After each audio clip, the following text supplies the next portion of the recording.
Customer to service, you are stupid. Low filter resolution communication with power imbalance and possible implications.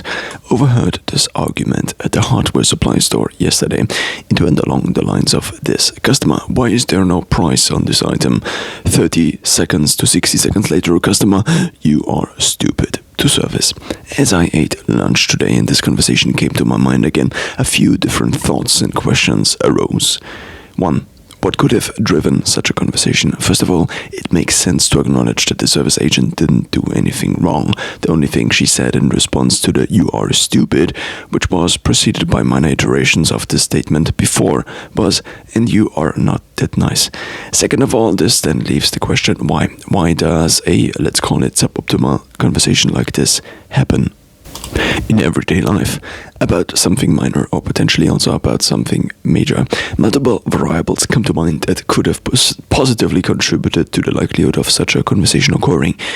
Intoxication. About a week ago, an probably intoxicated man yelled for minutes at the head of the grocery store I usually go to.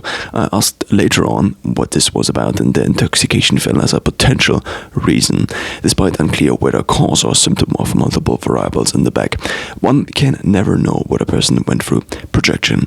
The idea mentioned in multiple books is what is that one doesn't like in others is actually a mirror of what one does not like in oneself, which in return shines a different light onto me. Writing this as a projection of my own shortcomings in controlling my emotions, temper, aggression, and using outwarded examples in order to discuss this topic only to distance my own obviously superior own behavior from such extreme cases of social interaction. Cognitive ability might play a role. Of course, there is a multitude of different factors that might have influenced how this conversation was initiated and came to an end. Maybe the woman had been searching for a specific item all day but was previously unable to locate it, had been previously frustrated about not signed prices, maybe other stress factors in her life. 2. Self-talk. While calling someone stupid is not exactly what is expected in terms of altruistic conversational style, to some extent this, maybe again projection, might have played a role. To some extent could also indicate the absence of conversational filters. One could argue that many of us might have our own internal dialogue or multilogue, and in these conversations I at least catch myself again and again calling myself stupid, an idiot, etc.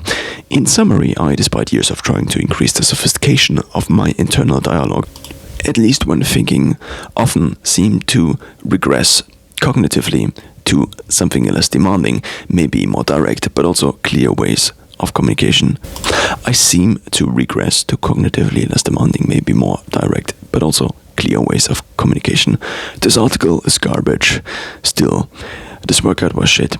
3. Conversing with non-human entities. There are somewhat intelligent beings on this earth, many of which we frequently kill, from which one could deduct that one of the most essential rights of humans, the right to live, is often not extended to non-human entities, in this regard animals.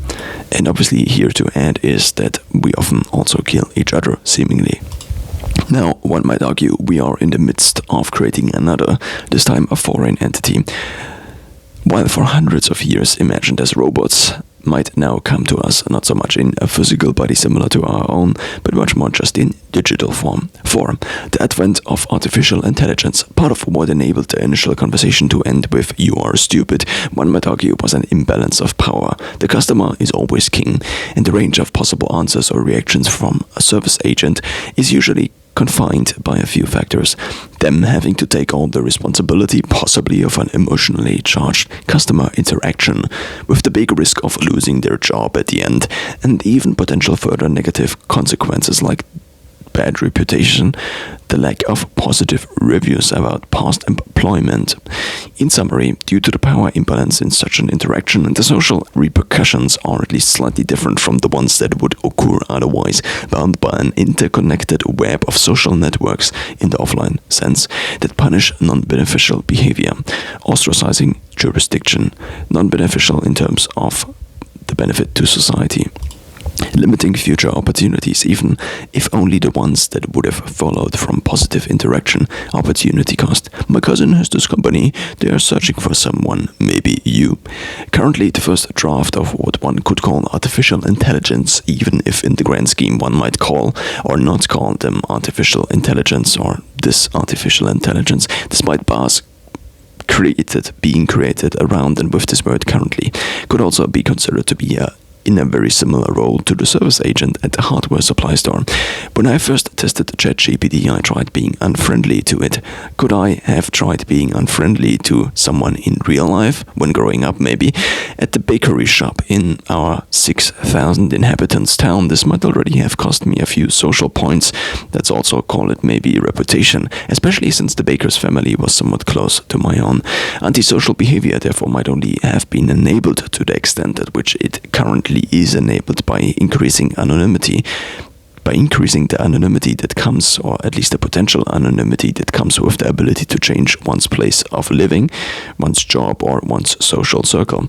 The more fixed any of these variables are, the more long-term what one could in this regard also call altruistic an individual's behavior not ought to be, but much more is beneficial to the individual.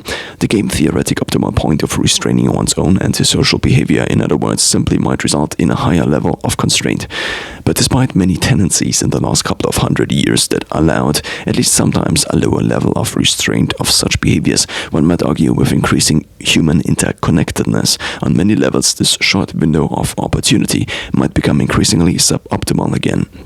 In regards to artificial intelligence, now one has to ask the question, to which extent is or will what currently would be considered antisocial behavior be useful as free rider problem? Here I might add that the free rider problem basically allows people sometimes to ride for free if the large majority pays for something.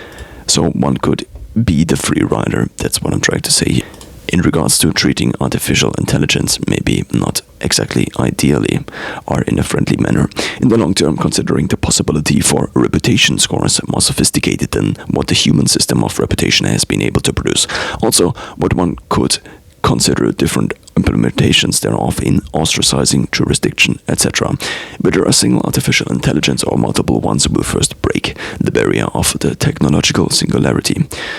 Wikipedia. The technological singularity, or simply the singularity, is a hypothetical future point in time at which technological growth becomes uncontrollable and irreversible, resulting in unforeseeable changes to human civilization.